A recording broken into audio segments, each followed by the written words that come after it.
Bacteria, also known as bugs or germs. We assume they're all bad, right? Not so fast. Scientists recently discovered much, if not most, of the bacteria in our body is good for us. In fact, a key to good health depends on having enough of the right kind. We all have trillions of bacteria living in our intestines, hundreds of different species, all performing different functions. Scientists call it our gut flora. Neurologist David Perlmutter is one of many physicians warning against disrupting this fragile ecosystem. We all carry good and bad bugs, if you will, and it's the imbalance that seems to be the biggest trigger for our illnesses. Dr. Vincent Pedre agrees, adding a healthy gut protects us from everything from the common cold to cancer. So the connection between the gut and the immune system is quite significant because 80% of our immune system is located all along the boundary of the gut. Unfortunately, when it comes to good gut bacteria, many of us are sorely lacking. We're seeing a epidemic of disruption of the microbiome and the gut bacteria worldwide.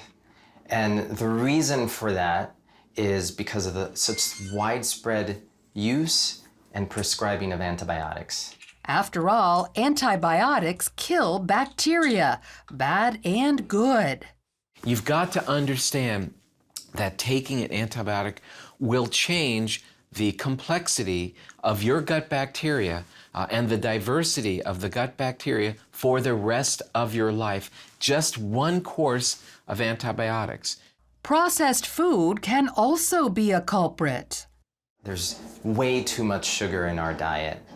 And sugar breeds bad organisms. And when I say sugar, I'm also talking about artificial sweeteners because they've been shown that artificial sweeteners cause a dysbiosis and promote the growth of not very favorable bacteria that can cause inflammation and disease. We've got to welcome fat back to the table, but only the good fats, not the modified fats. So be very liberal with your use of extra virgin olive oil and coconut oil, grass-fed meat if you can find it, wild fish, nuts and seeds. Even babies delivered by cesarean section can miss out on getting enough good bacteria.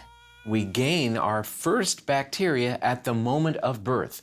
When we are born, we pass through the birth canal. The baby is inoculated with bacteria that are transferred from mother to baby.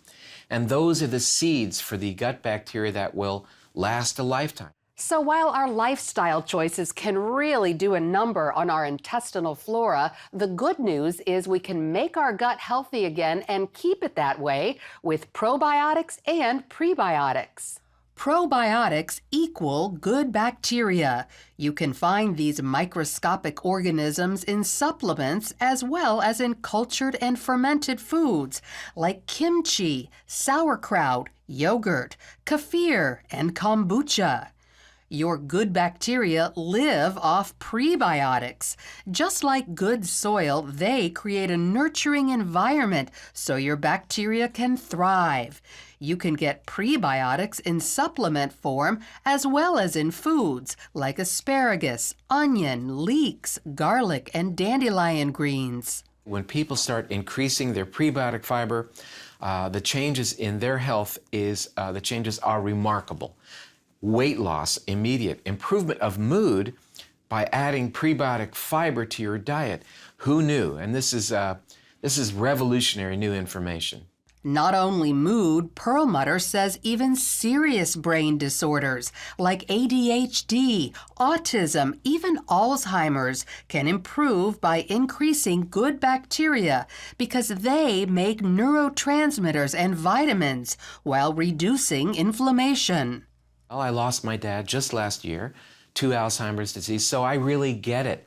And I want to stand up and be heard that it's great that we try to develop a cure for this disease, but we know right now as we have this discussion that it is preventable. And when we eat a diet that nurtures the gut, it will nurture the brain. And not just the brain, scientists are now identifying specific strains of good bacteria that treat all kinds of problems, from skin rashes to the flu.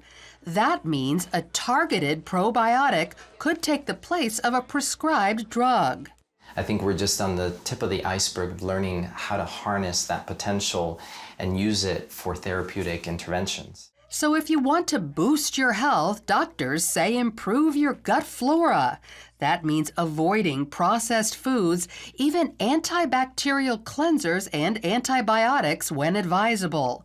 Then add good bacteria with probiotics and boost them with prebiotics, available in supplements, certain foods, or both.